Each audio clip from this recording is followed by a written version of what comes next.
Maka kita harus berpikir untuk generasi-generasi berikutnya, alam ini mesti dijaga. Jadi kalau seandainya satu rapai seperti ini, maka mungkin kita harus menanam apakah 10, 100 pohon, maka kelak dalam jangka waktu 100 tahun lagi, maka ada pohon yang lahir yang baru-baru di hutan.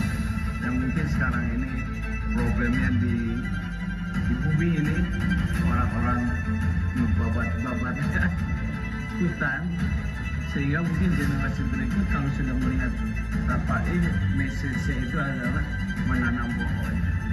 Dari kampung Rapai, kita belajar bahwa musik bukan hanya seni, tetapi juga cerminan dari kehidupan dan nilai-nilai yang dijunjung tinggi. Semoga pesona kampung ini terus menginspirasi generasi